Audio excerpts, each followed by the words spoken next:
कोणत्याही देशामध्ये असं एखादं आंदोलन ज्याच्यामध्ये हजारो लाखो लोक सहभागी होतात, अशा प्रकारचं आंदोलन जर तुम्हाला करायचं असेल किंवा असं एखादं आंदोलन ज्याच्यामध्ये संख्या कमी आहे परंतु हे आंदोलन प्रदीर्घ काळ तुम्हाला चालवायचं आहे, तर त्याच्यासाठी प्रचंड पैसा ओतावा लागतो.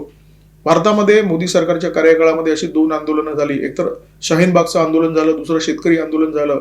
शाहीनबाग आंदोलनाच्या काळामध्ये बराच काळ, अनेक महिने महिला रस्त्यावर ठिय्या देऊन बसलेल्या आणि या सगळ्या महिला आंदोलकांना बिर्याणी मिळत होती, बाटलीबंद पाणी मिळत होतं आणि जेव्हा आंदोलन संपून या महिला घरी जात होत्या तेव्हा त्यांना रोख रक्कम सुद्धा वाटली जात होती. शेतकरी आंदोलनाच्या काळात सुद्धा आपण हे चित्र बघितलं. जे आंदोलनकर्ते होते त्यांच्यासाठी जेवणाची शाही व्यवस्था होती. म्हणजे दाल रोटी सब्जी हे तर होतच, ड्रायफ्रूट होते, फ्रूट होते, दूध होतं आणि जेवणाची जी व्यवस्था होती ती रात्रंदिवस सुरू असायची.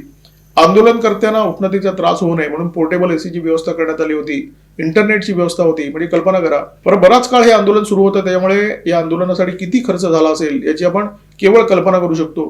केंद्र सरकारला गुप्तचर यंत्रणांचे अनेक अहवाल मिळालेले आहेत, ज्याच्यातून ही गोष्ट स्पष्ट होते की भारतामध्ये आंदोलन पेटवण्यासाठी विदेशातून खूप मोठ्या प्रमाणामध्ये आर्थिक रसद येते आहे आणि केंद्र सरकारने जर ही रसद तोडण्यासाठी प्रयत्न केले, अशा प्रकारचा एखादा कायदा बनवण्याचा प्रयत्न केला की ज्याच्यामुळे ही रसद कायमची बंद होईल, तर खरं तर अमेरिकेच्या बुडाला आग लागण्याचं काही कारण नाहीये. परंतु ही आग लागलेली आहे, कारण दुसऱ्या देशाच्या कारभारामध्ये नाक खुपसणं हा अमेरिकेचा स्थायी भाव आहे. अमेरिकी परराष्ट्र धोरणाचा तो अविभाज्य भाग आहे.